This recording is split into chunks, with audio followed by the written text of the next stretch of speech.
gelap gulita sampai ke alam terang benderang seperti yang kita rasakan saat ini. Saya penyusun menyadari bahwa dalam penyusunan maupun pengkajian masih banyak kekurangan dan kelemahannya. Oleh karena itu, kritik dan saran dari berbagai pihak yang sifatnya membangun sangat penulis harapkan demi untuk perbaikan di masa yang akan datang. Harapan kami semoga makalah ini akan memberi manfaat bagi kita semua. Amin. Amin. Oke.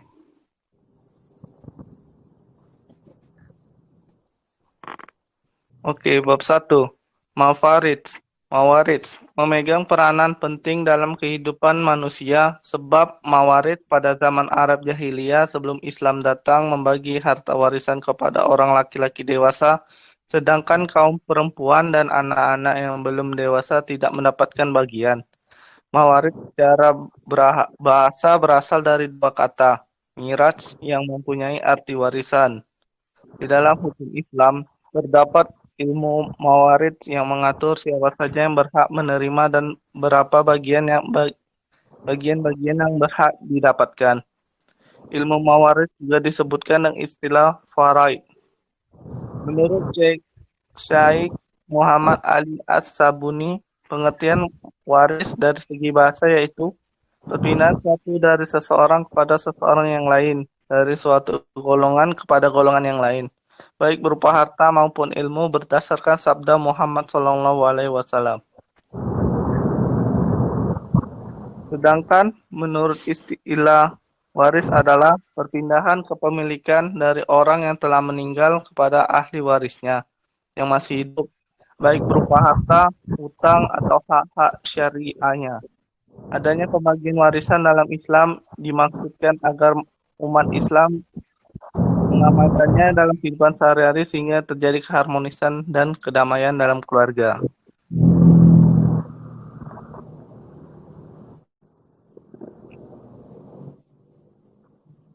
Rusak masalah.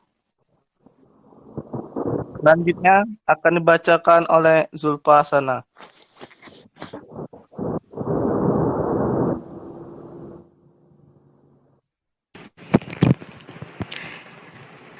Nah, dan di sini kita akan membahas apa sih namanya, tadi udah dijelasin pendahuluannya.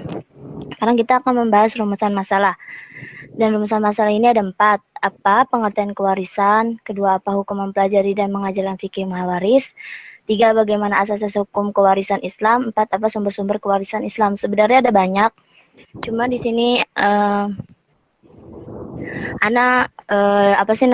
nulis di sini rumusan masalah ada 4. Nah, di sini tujuannya, adapun tujuan yang hendak dicapai oleh penulis adalah membuat makalah ini adalah sebagai berikut. Untuk mengetahui praktik pembagian waris secara perdamaian dalam kehidupan berkeluarga. 2, untuk mengetahui kesesuaian tinjauan hukum Islam terhadap praktik pembagian waris secara perdamaian terutama dalam keluarga. Nah, kita masuk ke bab 2. Bab 2 tentang kewarisan dalam Islam. Pengertian kewarisan. Islam dalam Kamus Besar Bahasa Indonesia KBBI, kata waris berarti orang yang berhak menerima harta pusaka dari orang yang telah meninggal. 1. Di dalam bahasa Arab, kata waris berasal dari kata rawasayarisu rawasan, yang artinya adalah waris. Contoh, warasa abahu, yang artinya mewaris harta ayahnya. 2. Waris menurut hukum Islam adalah hukum yang mengatur tentang peralihan harta kekayaan yang ditinggalkan seseorang yang meninggal serta akibatnya bagi para ahli warisnya. Dan yang ketiga, dan juga berbagai aturan tentang perpindahan hak milik. Hak milik yang dimaksud adalah berupa harta seorang yang telah meninggal dunia kepada ahli warisnya. Dalam istilah lain, waris disebut juga dengan faraid, yang artinya bagian tertentu yang dibagi menurut agama Islam kepada semua yang berhak menerimanya dan yang telah ditetapkan bagian-bagiannya. Yang keempat, adapun beberapa istilah tentang waris yaitu 1. Waris adalah orang yang termasuk ahli waris yang berhak menerima warisan. Ada ahli waris yang sesungguhnya yang memiliki hubungan kekerabatan yang dekat akan tetapi tidak berhak menerima warisan. Dalam fikih mawaris, ahli waris semacam ini disebut zawil alarham. Hak-hak waris zawil alarham. Hak-hak waris bisa ditimbulkan kepada satu tim penyusun kamus pusat bahasa.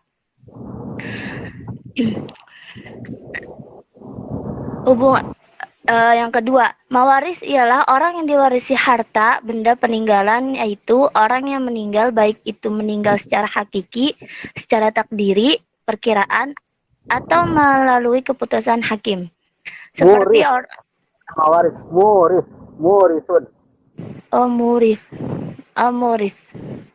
Seperti orang yang hilang, al-mafqud, dan tidak tahu kabar beritanya setelah melalui pencaharian dan persaksian. Atau tenggang waktu tertentu hakim memutuskan bahwa ia dinyatakan meninggal dunia melalui keputusan hakim. Yang ketiga, al-irth. Ialah harta warisan yang siap dibagi dengan ahli waris sesudah diambil untuk keperluan pemeliharaan jenazah, tajhiz al-janazah, pelunasan hutang, serta pelaksanaan wasiat. Yang keempat, warosah. Ia adalah harta warisan yang telah diterima oleh ahli waris. Ia berbeda dengan harta pusaka yang di beberapa daerah tertentu tidak bisa dibagi-bagi karena menjadi milik kolektif semua ahli waris. Yang kelima, tirqoh.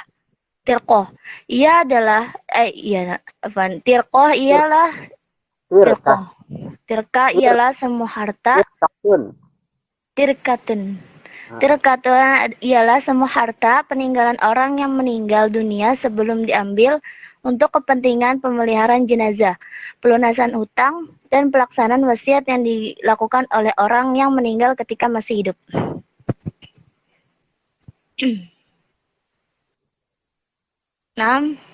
Andre.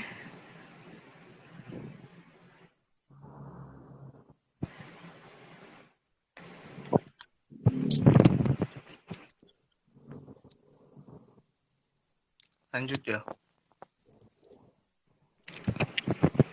Kita belajar Zulfah. Ya, sebenarnya ini sudah pernah kita baca ya, dan sudah pernah kita bahas terkait dengan beberapa istilah, masalah kata waris, dan beberapa istilah sudah pernah kita bahas ya. Jadi dalam bahasa Arab, warosa, yarisu, warosan. Ya. Asalnya dari warosa, yarisu, warosun atau warosan. Nah, ketika digunakan dalam unsur-unsur atau rukun-rukun kewarisan, kan ada yang mewariskan ya, atau tadi yang meninggal ya, yang meninggal dan meninggalkan harta waris, itu yang meninggal itu disebut dengan muris.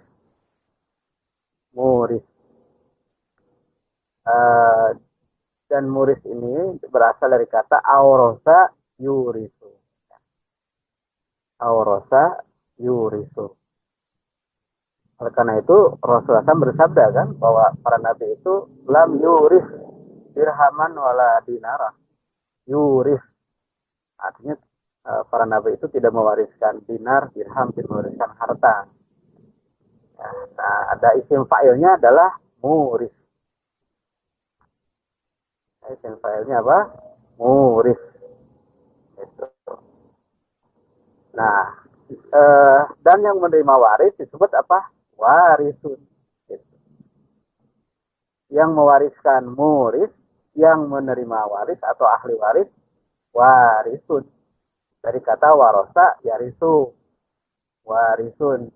Tapi kalau yang mewariskan dari kata, dari fi'il, aurosa, yurisu, murisun. Ya. Nah, kemudian tadi ada kata irf dan warosah. Jadi kalau irsun itu adalah harta waris yang sudah tentu ya di bagian-bagiannya, yang sudah ditentukan bagiannya kepada ahli waris, itu irs. Ya, kalau warosatun lebih umum itu harta waris begitu. Harta waris. Nah, sedangkan tirkah semua yang ditinggalkan oleh yang meninggal, ya, dari harta waris dan lain sebagainya. Ya, silakan dilanjut.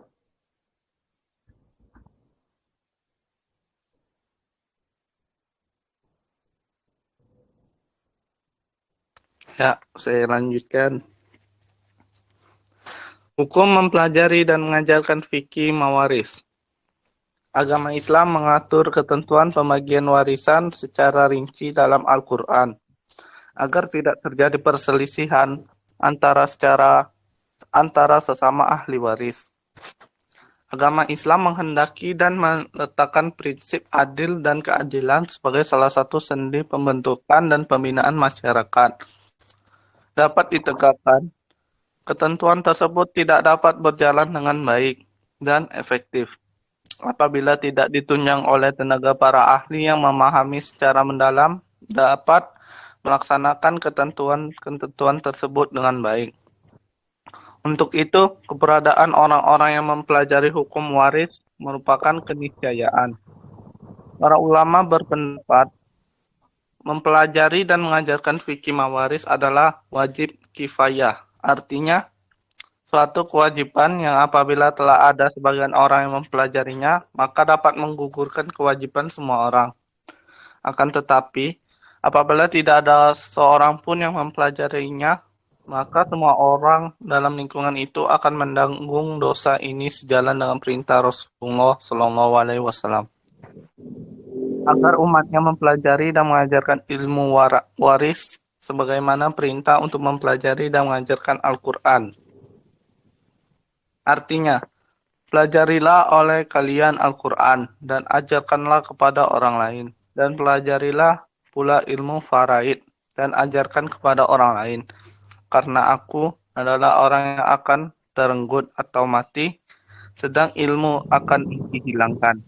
Hampir saja dua orang yang bersengketa tentang pembagi warisan tidak mendapatkan seorang pun yang memberikan fatwa kepada tolong slide-nya.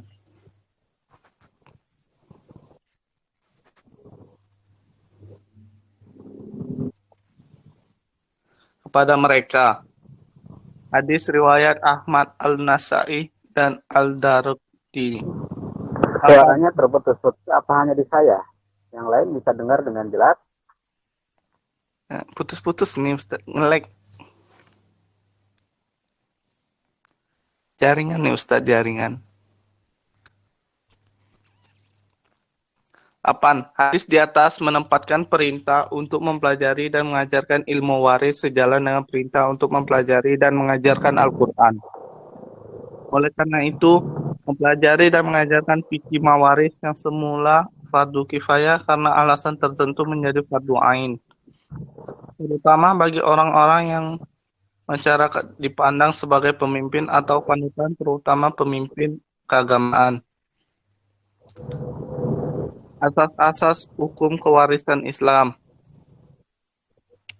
Dalam kewarisan Islam ada beberapa asas berkaitan dengan peralihan harta kepada ahli waris, cara pemilikan harta oleh yang menerima, kadar jumlah harta, dan waktu terjadinya peralihan harta. Asas-asas tersebut yaitu: 1. Asas ijbari ialah pengalihan harta dari seseorang yang meninggal dunia kepada ahli warisnya. Berlaku dengan sendirinya menurut ketetapan Allah, tanpa digantungkan kepada kehendak pewaris dan ahli warisnya, dan asas ini dapat dilihat dari berbagai segi, yaitu dari segi pewaris mengandung bahwa sebelum ia meninggal tidak dapat menolak peralihan harta tersebut, apapun kemauan pewaris terhadap hartanya. Maka kemauannya dibatasi oleh ketentuan yang ditetapkan Allah. Oleh karena itu, sebelum meninggal ia tidak perlu memikirkan atau merencanakan sesuatu terhadap hartanya. Karena dengan meninggalnya seseorang, secara otomatis hartanya beralih pada ahli warisnya. B. Dari dari segi peralihan harta. Mengandung arti bahwa harta orang yang meninggal itu beralih dengan sendirinya, bukan dialihkan oleh siapa. Wadaw.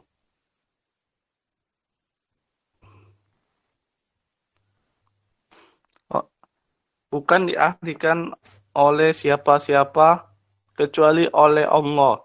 Oleh karena itulah, warisan dalam Islam diartikan dengan peralihan harta. Bukan pengalihan harta, karena ada pengalihan berarti beralih dengan sendirinya. Sedangkan pada kata pengalihan ialah usaha seseorang. C. Dari segi jumlah. Harta yang beralih dari segi jumlah dapat dilihat dari kata mafrudan secara etimologis, berarti telah ditentukan oleh telah diperhitungkan. Kata-kata tersebut dalam terminologi ilmu fikih berarti sesuatu yang telah diwajibkan oleh kepadanya. Itu berarti bagian waris sudah ditentukan. D. Dari segi penerimaan peralihan harta itu yaitu bahwa penerima harta dan mereka yang berhak atas harta peninggalan itu sudah ditentukan secara pasti. Ketentuan asas ijbari ini dapat dilihat antara lain dalam ketentuan Al-Quran surat An-Nisa, yang artinya bagi orang laki-laki ada hak bagian dari harta peninggalan ibu bapak dan kerabatnya, dan bagi orang wanita ada hak bagian pula dari harta peninggalan ibu bapak dan kerabatnya, bagi sedikit atau banyak menurut bahagian yang telah ditetapkan. Ayat di atas menjelaskan bahwa bagi seorang laki-laki maupun perempuan ada nasib dari harta peninggalan orang tuanya atau dari karib kerabatnya. Kata nasib dalam ayat dalam arti saham, bagian atau jatah dari harta peninggalan si pewaris. Akan dilanjutkan oleh Zulfa Hasanah. Sekian.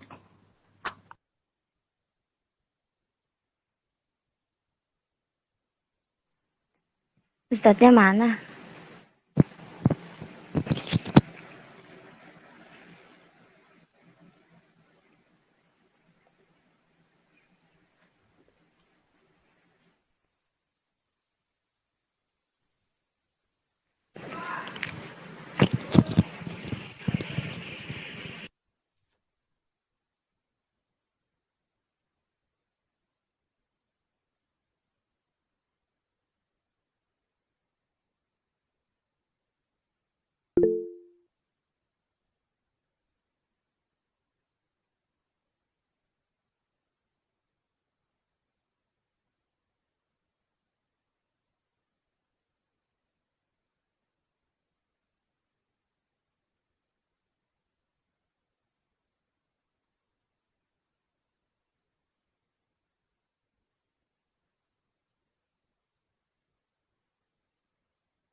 Bilateral. Yang dimaksud dengan asas bilateral adalah hukum kewarisan Islam adalah seseorang menerima hak warisan dari kedua belah pihak kerabat, yaitu dari garis keturunan perempuan maupun keturunan laki-laki. Untuk lebih jelasnya, asas bilateral ini dapat dilihat dalam surat An-Nisa ayat 7 dan 11. Dalam ayat 7 dijelaskan dikemukakan bahwa seorang laki-laki berhak memperoleh warisan dari pihak ayahnya maupun ibunya. Begitu juga dengan perempuan mendapat warisan dari kedua belah pihak orang tuanya. Ayat ini merupakan dasar bagi kewarisan bilateral. Selanjutnya dipertegas dengan surat An-Nisa ayat 11. Artinya, Allah mensyariatkan bagimu tentang pembagian pusaka untuk anak-anakmu. yaitu bagian seorang anak laki-laki sama dengan bagian dua orang anak perempuan. Dan jika anak itu semuanya perempuan lebih dari dua, maka bagi mereka 2/3 dari harta yang ditinggalkan. Jika anak perempuan itu seseorang saja, maka ia memperoleh setengah dari harta dan untuk dua orang ibu bapak. Bagi masing-masingnya memperoleh setengah dari harta dan untuk dua orang ibu bapak bagi masing-masingnya 1/6 dari harta yang ditinggalkan. Jika yang meninggal itu mempunyai anak, jika orang yang meninggal tidak mempunyai anak dan ia diwarisi oleh ibu bapaknya saja, maka ibunya mendapat 1/3. Jika yang meninggal itu mempunyai beberapa saudara, maka ibunya mendapat 1/6 pembagian-pembagian tersebut di atas, sesudah dipenuhi wasiat yang ia buat atau sesudah dibayar hutangnya. Orang tuamu dan anak-anakmu, kamu tidak mengetahui siapa di antara mereka yang lebih dekat banyak manfaatnya bagimu. Ini adalah ketetapan dari Allah. Sesungguhnya Allah Maha Mengetahui lagi Maha Bijaksana. Asas individual. Yang dimaksud asas individual ini adalah setiap ahli waris secara individu berhak atas bagian yang didapatkan tanpa terikat kepada ahli waris lainnya. Dengan demikian, bagian yang diperoleh oleh ahli waris secara individu berhak mendapatkan semua harta yang telah menjadi bagiannya. Ketentuan ini dapat dijumpai dalam ketentuan Al-Quran Surat An-Nisa ayat 7 yang secara garis besar menjelaskan bahwa anak laki-laki maupun perempuan berhak menerima warisan dari orang tuanya dan karib kerabatnya, terlepas dari jumlah haran yang telah ditentukan, yang mengemukakan bahwa bagian masing-masing ahli waris ditentukan. Asas keadilan berimbang. Yang dimaksud asas keadilan berimbang adalah keseimbangan antara hak dengan kewajiban dan keseimbangan antara yang diperoleh dengan kebutuhan dan kegunaan. Dengan perkataan lain dapat dikemukakan bahwa faktor jenis kelamin tidak menentukan dalam hak kewarisan. Kewarisan akibat kematian hukum waris Islam memandang bahwa terjadinya peralihan harta hanya semata-mata karena adanya kematian. Dengan perkataan lain, harta seorang tidak dapat beralih apabila belum ada kematian. Apabila pewaris masih hidup, maka peralihan harta tidak dapat dilakukan dengan pewarisan. Kelas.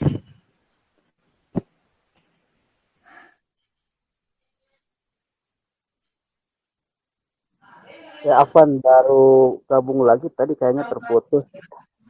Ada jaringan atau apa saya nggak tahu. Jadi tidak menyimak tadi beberapa saat. Ya silakan dilanjutkan lagi.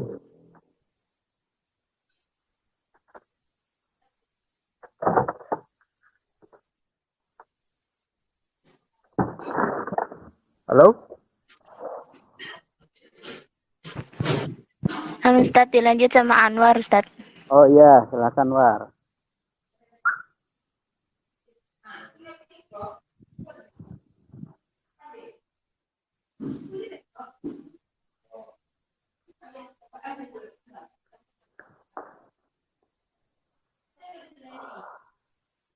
Assalamualaikum. Lanjut.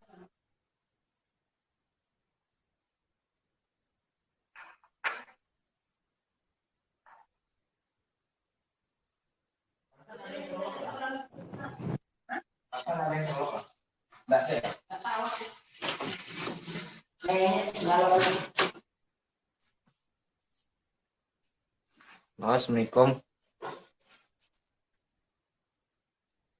Assalamualaikum. Dilanjut. Siapa?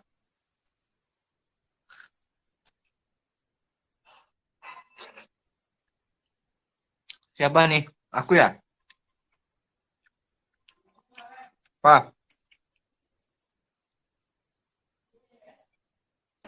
Iya, sumber-sumber. Aku. Lagi makan.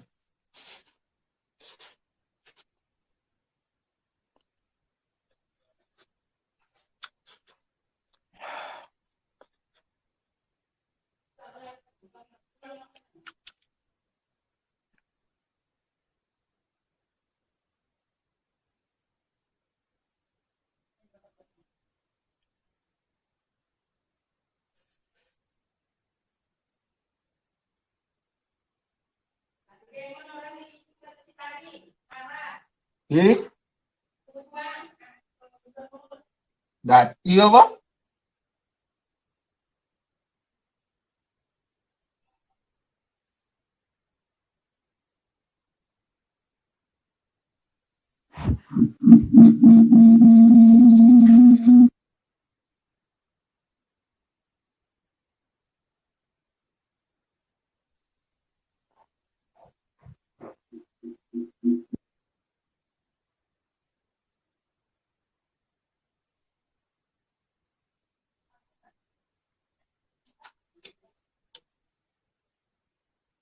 Oke, oke. Dilanjut sama yang lain, silakan. Saya lanjutkan.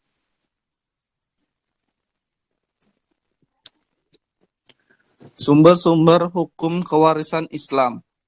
Ada beberapa sumber hukum ilmu faraid adalah Al-Quran, As-Sunnah, Nabi Shallallahu Alaihi Wasallam, dan ijma para ulama.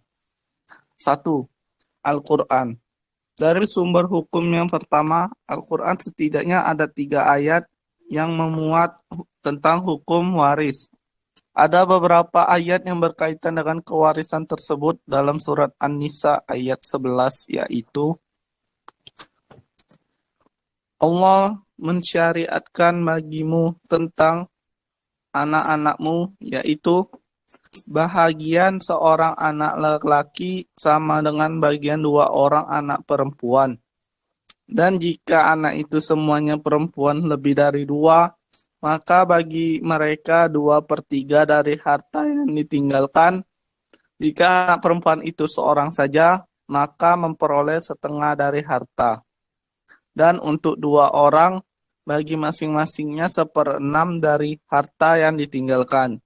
Jika yang meninggal itu mempunyai anak, jika orang yang meninggal tidak mempunyai anak dan ia mewarisi oleh bapaknya saja, maka ibunya mendapat 1/3. Jika yang meninggal itu mempunyai beberapa saudara, maka ibunya mendapat 1/6. Pembagian-pembagian tersebut di atas sesudah dipenuhi wasiat yang ia buat, sesudah dibayar hutangnya tentang orang tua dan anak-anaknya. Kamu tidak mengetahui siapa di antara mereka yang lebih dekat manfaatnya bagimu. Ini adalah ketetapan dari Allah. Sesungguhnya Allah Maha mengetahui lagi Maha bijaksana. Quran Surat An-Nisa. Artinya, dan bagimu suami-suami 1/2 dari harta yang ditinggalkan oleh istri-istrimu jika mereka tidak mempunyai anak. Jika istrimu itu mempunyai anak, maka kamu mendapatkan 1/4 dari harta yang ditinggalkan. Wasiat yang merupa mereka buat atau sesudah dibayar hutangnya. Para istri memperoleh 1/4 harta yang kamu tinggalkan jika kamu tidak mempunyai anak. Jika kamu mempunyai anak, maka para istri memperoleh 1/8 dari harta yang kamu tinggal.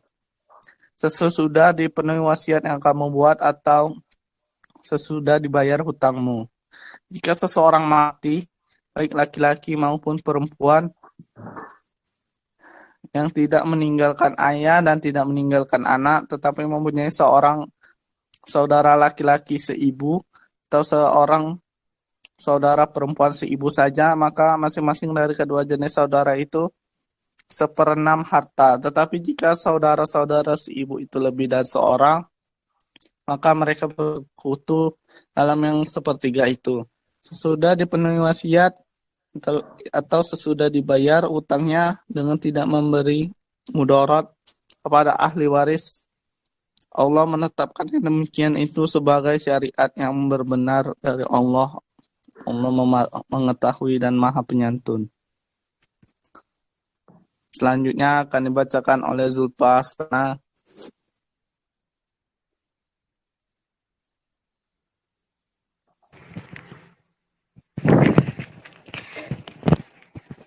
Ayat yang lain menegaskan warisan laki-laki dan perempuan adalah Quran Surat An-Nisa ayat 176.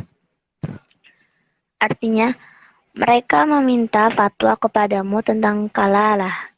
Katakanlah, Allah memberi fatwa kepadamu tentang kalalah, yaitu jika seorang meninggal dunia dan ia tidak mempunyai anak dan mempunyai saudara perempuan, maka bagi saudaranya yang perempuan itu seperdua dari harta yang ditinggalkannya, dan saudaranya yang laki-laki menguasai seluruh harta saudara perempuan. Jika ia tidak mempunyai anak, tetapi jika saudara perempuan itu 2 orang, maka bagi keduanya 2/3 dari harta yang ditinggalkan oleh yang meninggal. Dan jika 26 mereka ahli waris itu terdiri dari saudara-saudara laki-laki dan perempuan, maka bagian seorang saudara laki-laki sebanyak bagian 2 orang saudara perempuan. Allah menerangkan hukum ini kepadamu supaya kamu tidak sesat dan Allah Maha mengetahui segala sesuatu. 2. Ada beberapa hadis yang menerangkan tentang pembagian harta waris antara lain. Artinya, dari Ibnu Abbas radhiyallahu anhu, Nabi Muhammad sallallahu alaihi wasallam bersabda, "Berikanlah harta pusaka kepada orang-orang yang berhak sesudah itu. Sisanya untuk laki-laki yang lebih utama." Hadis riwayat Muslim. Artinya, dari Usama bin Sa'id radhiyallahu an, bahwasanya Nabi Shallallahu alaihi wasallam bersabda, "Tidaklah berhak seorang muslim mewarisi orang kafir, dan tidak pula orang kafir mewarisi." Hadis riwayat Bukhari wal Muslim. Artinya, serahkanlah bagian-bagian kepada ahlinya, maka apa yang lebih adalah bagi laki-laki yang lebih dekat. Bukhari dan Muslim. Hadis di atas menjelaskan bahwa bagian anak laki-laki lebih besar dari bagian anak perempuan.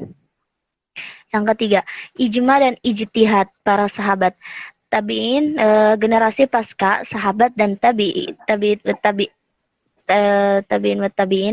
dan generasi pasca tabi'in telah berijma atau bersepakat tentang legalitas ilmu faraid dan tidak ada yang dapat menyalahinya. Imam mazhab yang berperan dalam pemecahan masalah waris yang belum dijelaskan adalah nas-nas sharih. Sebab-sebab adanya hak kewarisan dalam Islam. Ada beberapa sebab dalam kewarisan dalam Islam terkait hak seorang mendapatkan warisan, yaitu hubungan kekerabatan dan hubungan perkawinan. Kedua bentuk hubungan itu adalah sebagai berikut. Yang A, hubungan kekerabatan. Hubungan kekerabatan atau bisa disebut hubungan nasab ditentukan oleh adanya hubungan darah. Dan adanya hubungan darah dapat diketahui pada saat adanya kelahiran. Seorang ibu mempunyai hubungan kerabat dengan anak yang dilahirkan dan si anak mempunyai hubungan kekerabatan dengan kedua orang tuanya. Hubungan kekerabatan antara anak dengan ayahnya ditentukan oleh adanya akad nikah yang sah antara ibunya dengan ayahnya. Dengan mengetahui hubungan kekerabatan antara ibu dengan anaknya dan anak dengan ayahnya, dapat pula diketahui hubungan kekerabatan ke atas, yaitu kepada ayah atau ibu dan seterusnya. Ke bawah, kepada anak beserta keturunannya. Dari hubungan kerabat yang demikian, dapat juga diketahui struktur kekerabatan yang tergolong ahli waris bila mana seorang meninggal dunia dan meninggalkan harta warisan hubungan kekerabatan tersebut. Bila dianalisis pengelompokannya menurut Hazairin yang mengelompokkannya dalam 3 kelompok ahli waris, yaitu Zawul Faraid, Zawul Qurabat, dan Mawali. Yang dimaksud mawali ialah ahli waris pengganti, atau dapat juga diartikan sebagai orang-orang yang menjadi ahli waris dikarenakan tidak lagi penghubung antara mereka dengan pewaris. Demikian mendapat Ahlus Sunnah yang mengelompokkan menjadi 3 kelompok, yaitu Zawul Faraid, Ashabah, dan Zawul Arham. Yang B, hubungan perkawinan. Kaitan hubungan perkawinan dengan hukum kewarisan Islam berarti hubungan perkawinan yang sah menurut Islam. Apabila seorang suami meninggalkan harta warisan dan janda, maka istri yang ditinggalkan itu termasuk ahli warisnya, demikian pula sebaliknya. Yang C, al-wala, kemerdekaan hamba sahaya dan budak. Al-wala adalah hubungan kewarisan akibat seseorang memerdekakan hamba sahaya dan melalui perjanjian tolong-menolong. Untuk yang terakhir ini, agaknya jarang dilakukan jika malah tidak ada sama sekali. Adapun al-wala, yang pertama disebut dan wala al-ataqah atau usubu asabiyah, dan yang kedua disebut dengan wala al-mu'alah, yaitu wala yang ditimbul akibat kesediaan seseorang untuk tolong-menolong dengan yang lain melalui suatu perjanjian perwalian. Orang yang memerdekakan hamba sahaya jika laki-laki disebut dengan al-mu'tiq, dan jika perempuan al-mu'tiqah, wali penolong disebut maula, dan orang yang ditolong yang disebut dengan mawali. Adapun bagian orang yang memerdekakan hamba sahayanya adalah 1/6 dari harta peninggalan. Jika kemudian ada pertanyaan, apakah sekarang masih ada hamba sahaya? Maka jawabannya adalah bahwa hapusnya perbudakan merupakan salah satu keberhasilan misi Islam, karena memang imbalan warisan kepada al-mu'tiq dan atau al-mu'tiqah. Salah satunya adalah untuk memberikan motivasi kepada siapa saja yang mampu agar membantu dan mengembalikan hak-hak hamba sahaya menjadi orang yang merdeka.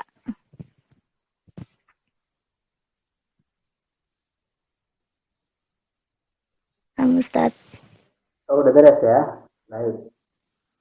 Baik, terima kasih kepada Zulfa dan Azam, Muhammad Azam, yang sudah membacakan makalah mengenai pengertian ilmu waris, kemudian juga terkait dengan hukum ilmu waris, dan juga tadi dibahas atau dibacakan mengenai sebab-sebab kewarisan, ya. Nah, oleh karena itu diharapkan seluruh mahasiswa dapat membaca lebih lagi, dan tentunya diharapkan juga untuk bisa memahami apa yang dibaca mengenai tema yang kita bahas pada hari ini, ya. Untuk selanjutnya kami persilahkan kepada mahasiswa jika ada pertanyaan, atau boleh juga untuk bisa memberikan tambahan juga bisa.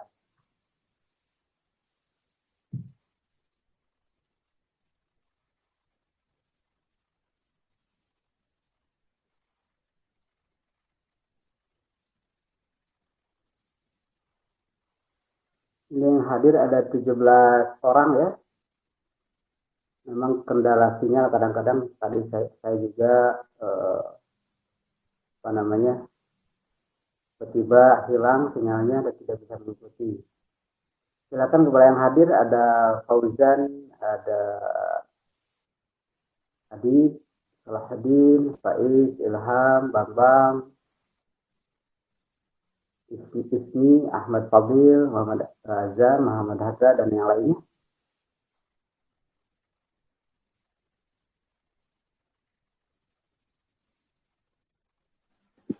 Ustaz.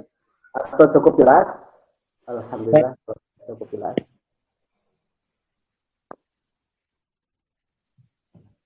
Betul.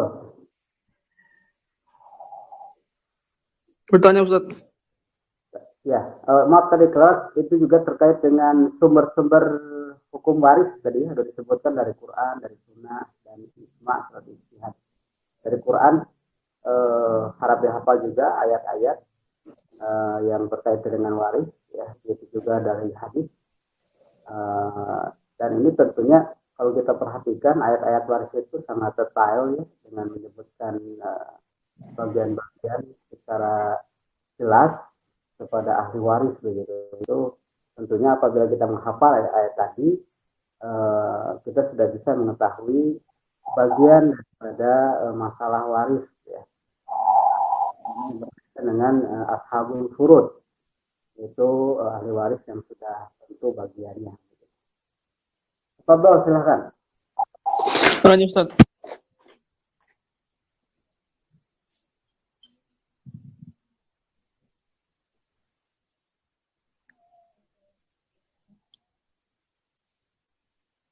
Silakan, Muhammad Hadza, ya. Iya. Jadi misalnya ada permasalahan seperti ini, Ustaz. Misalnya ada seorang bapak, ya, dia itu punya harta yang banyak. Sedangkan anak-anaknya itu ada yang Islam dan ada yang Kristen. Itu bagaimana, Ustaz? Apakah harta waris itu hanya untuk anaknya yang Islam atau bagaimana, Ustaz? Terima kasih. Tadi juga sudah disinggung dan ditegaskan eh, bahwa hak waris ini adalah bagi yang seagama, ya. Dan tadi hadis Nabi menegaskan bahwa tidak ada hak waris bagi orang kafir, begitu. Termasuk anaknya, apabila dia kafir, ya, maka dia tidak mendapatkan hak waris. Sebagaimana anak yang kafir tersebut juga tidak bisa mewariskan kepada yang lainnya, begitu. Jadi salah satu dari syarat menerima waris adalah harus beragama Islam. Apabila tidak beragama Islam, kafir misalnya, maka dia tidak berhak mendapatkan harta waris. Begitu. Dan dalam masalah ini tidak ada perbedaan para ulama. Beda masalahnya kalau misalnya berupa bukan waris, ya, entah itu misalnya hadiah, ya, atau pemberian biasa, tidak masalah. Jadi kalau waris dibatasi dengan harus seagama, harus beragama Islam.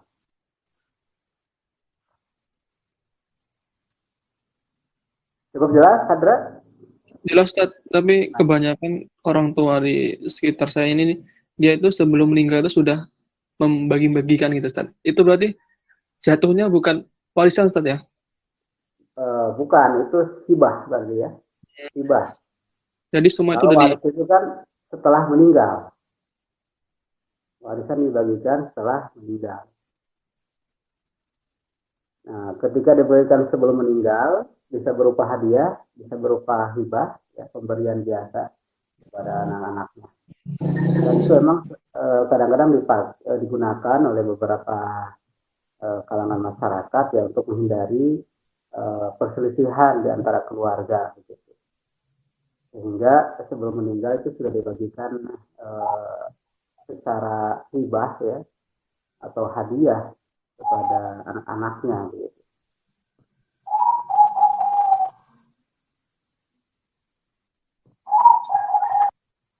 Ya, jadi kalau waris setelah meninggal, siapa murisnya, yang mau pewarisnya, gitu, ya, yang mewariskan itu adalah termasuk waris.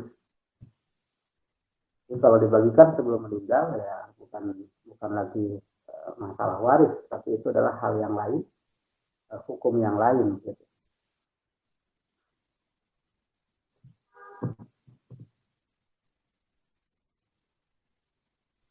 Baik. Sebenarnya nanti akan ada pembahasan khusus, ya, terkait dengan masalah-masalah tadi, yang memang diakomodir juga oleh syariat Islam, ya, kebijakan atau adat-adat, ya, yang terjadi di masyarakat, gitu. Tapi tentunya harus melihat ketentuan yang telah ditetapkan oleh syariat, sehingga adat-adat yang ada ini tidak boleh menyalahi syara, begitu. Ya, jangan sampai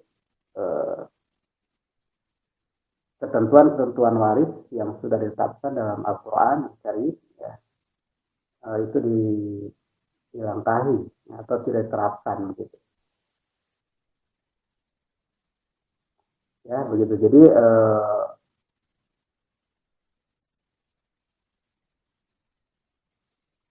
harta waris ini harus diberikan setelah yang meninggal, pewarisnya meninggal. Baik, silakan, ada yang lain?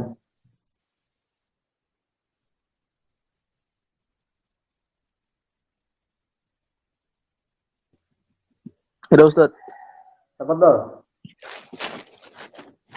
Jadi kan kalau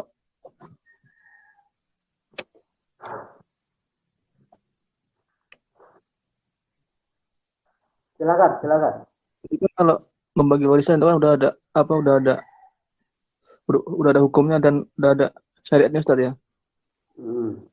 Tapi bagaimana kalau yang membagikannya itu tidak sesuai Ustaz? Misalnya anak yang paling besar itu dapat paling banyak dan seterusnya, itu bagaimana Ustaz? Apakah itu melanggar hukum atau bagaimana Ustaz? Ya tentunya apabila menyalahi ketentuan yang telah ditetapkan dalam Quran dan Sunnah, itu adalah sebagai sebuah peralihan hak yang tidak dibenarkan.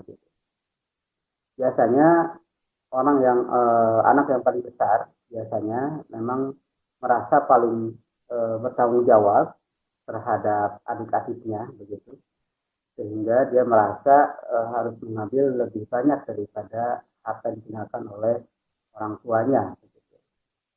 Ya, maka dalam hal ini tentunya itu telah menyalahi ketentuan syariat ya, dalam hal waris. Gitu. Beda halnya kalau anak yang paling besar ini mungkin sudah merasa banyak berkorban untuk adik-adiknya dengan harta yang dia berikan kepada adik-adiknya, itu bisa saja dihitung sebagai sebuah katakanlah pinjaman atau hutang ya, di mana nanti apabila dibagikan harta waris itu dihitung sebagai hutang saudara-saudaranya. Ya, tidak lantas harus mengubah ketentuan yang ditetapkan syariat. Namun tentunya kakak ini yang paling besar ini harus jelas dalam akad dengan adik-adiknya, gitu. Ya, memang suatu yang lumrah dan seharusnya ya kakak yang paling besar ini untuk membantu adik-adiknya.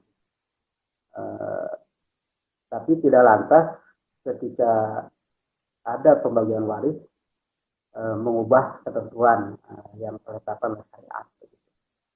Kalaupun sepakati, maka bantuan-bantuan sebelumnya itu bisa dihitung sebagai hutang. Ya.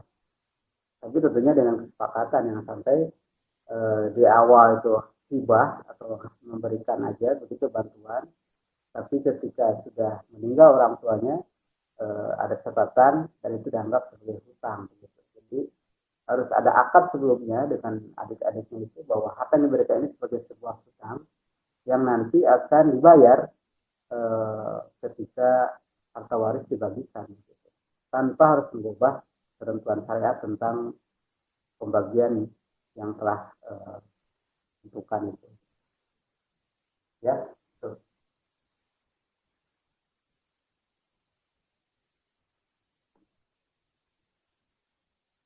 Silakan.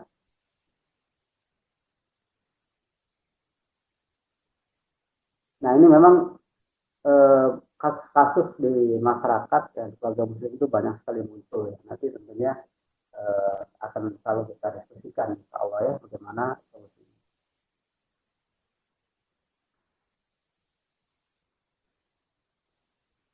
Baik, sambil menunggu ini diharapkan nanti untuk absen bisa di forward juga ke saya atau dikirim ke grup ya, di grup hukum ekonomi syariah fikih mawaris maksud saya, di grup fikih mawaris itu dikirim absensi manualnya selain absensi digital barangkali yang sudah diarahkan oleh manajemen ya kepada website ya, yang menginginkan ada absensi manual yang dikirim ke WhatsApp berupa list kehadiran yang hadir dikasih tanda contreng ya, yang tidak hadir dikasih tanda kali begitu.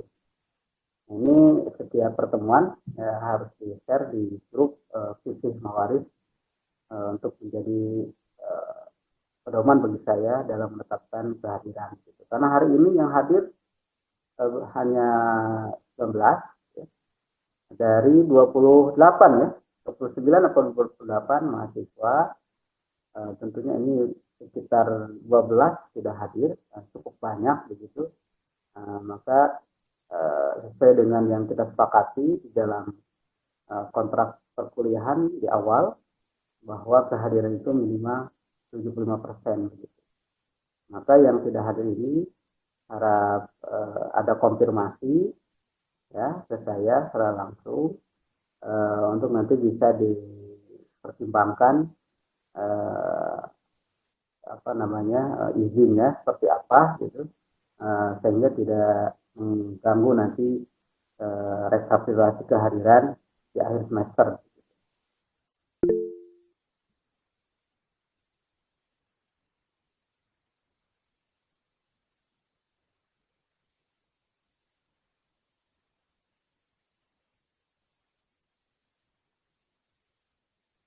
Baik, kalau tidak ada pertanyaan lagi, harap disiapkan untuk pertemuan pekan depan ya.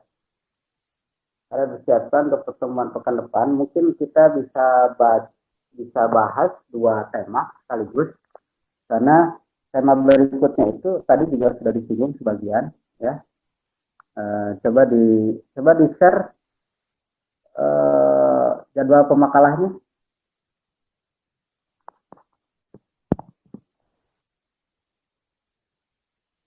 Harap di-share jadwal pemakalah ada di WhatsApp group.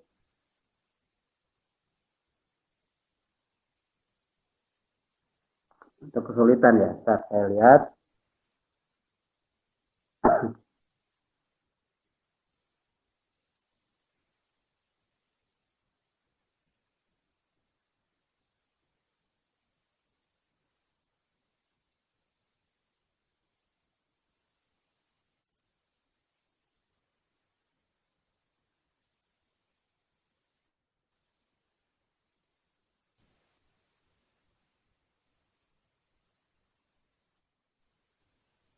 Nah ini, halo para mahasiswa, masih dengar suara saya? Masih Ustadz, masih Ustadz. Masih dengar ya. Nah ini kita sudah sampai kepada pertemuan sekarang ini seharusnya kan pertemuan ke-4 ya. Sekarang ini pertemuan ke-4 atau ketiga? Keempat kan ya. Nah, yang tadi dibaca adalah pengertian fikih mawarid ya, dan seterusnya. Nah, pada pertemuan berikutnya dibahas sebab-sebab hubungan kewarisan dan penghalang kewarisan. Sebenarnya tadi juga udah disinggung, tapi tidak mengapa ini diperkuat, mungkin lebih detail, dan juga disampaikan yang kelima, pewaris, harta warisan, dan ahli waris, pengertian dan persyaratannya. Ya, jadi untuk pekan depan dua tema ya, sebab-sebab hubungan kewarisan dan penghalang kewarisan. Di sini masih kosong, siapa ya yang mengambil tema ini, siapa? Nanti tolong diisi. Dan pewaris, harta warisan, dan ahli waris, pengertian dan persyaratannya. Jadi untuk pekan depan kita bahas dua tema ya. Nah, dalam persiapan atau penyiapan materi boleh berupa makalah seperti tadi, juga boleh berupa PowerPoint. Jadi ada makalahnya, juga ada berupa PowerPoint-nya gitu, itu bisa disiapkan agar lebih menarik. Siapa yang mengambil tema-tema sebab-sebab hubungan kewarisan dan penghalang kewarisan? Nah, antum ya, sama siapa? Sama Aman Abdullah. Siap-siap untuk pekan depan ya. Juga dengan tema pewaris atau muris bahasa Arabnya ya, harta warisan dan ahli waris, pengertian dan persyaratannya. Siapa yang mengambil tema ini? Saya. Nanti ya, harap disiapkan untuk pekan depan. Mungkin kita membahas dua tema sekaligus ini ya. Karena kelihatannya setelah saya lihat-lihat tema-tema yang ada beberapa tema yang belum ada di sini. Nanti saya bisa masukkan tambahan, insya Allah. Ya. Jadi harap para mahasiswa yang diberikan tugas pekan depan untuk mempersiapkan diri, yaitu tema mengenai sebab-sebab hubungan kewarisan dan penghalang kewarisan, pewaris, harta warisan dan ahli waris, pengertian dan persyaratannya. Insya Allah siap ya? Siap, Ustaz. Alhamdulillah. Ya.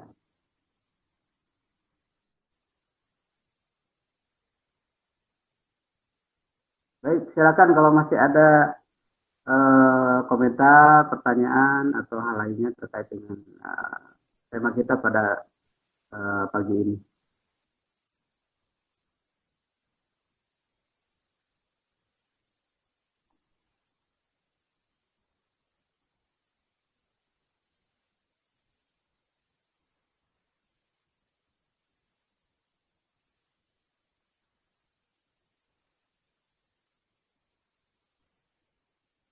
Atau cukupkan saja sampai di sini.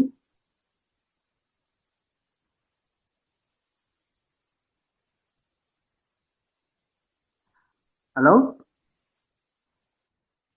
Ya, baik kalau tidak ada lagi pertanyaan ya, kita cukupkan saja pertemuan kita pada kesempatan kali ini. Mudah-mudahan kita mendapatkan ilmu ya dari yang apa yang kita dan mudah-mudahan kita sambil ada telepon masuk ini sebentar ya. Ya Mudir ya. Assalamualaikum. Halo. Salam ya. Ya.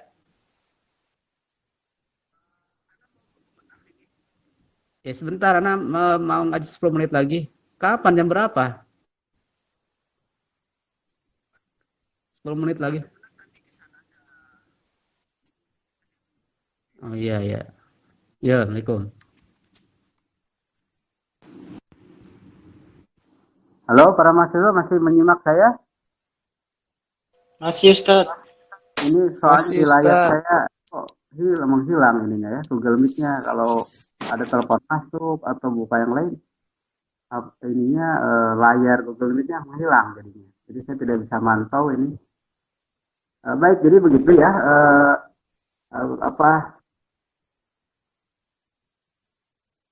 Kita cukupkan saja pertemuan kita pada pagi hari ini. Mudah-mudahan ada ilmu yang bisa kita dapatkan bersama-sama.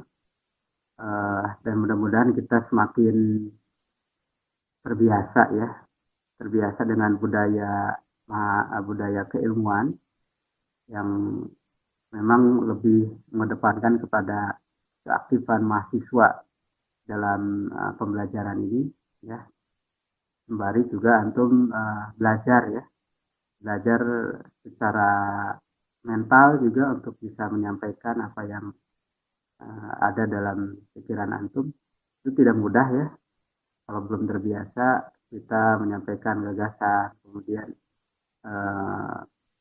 menyampaikannya dengan menarik misalnya ya, dan mendiskusikannya itu adalah satu pembelajaran juga. Jadi bukan hanya muatan keilmuan yang kita dapatkan ya dari setiap mata kuliah, tapi juga ada pembelajaran yang lain, yaitu kedewasaan dalam belajar begitu.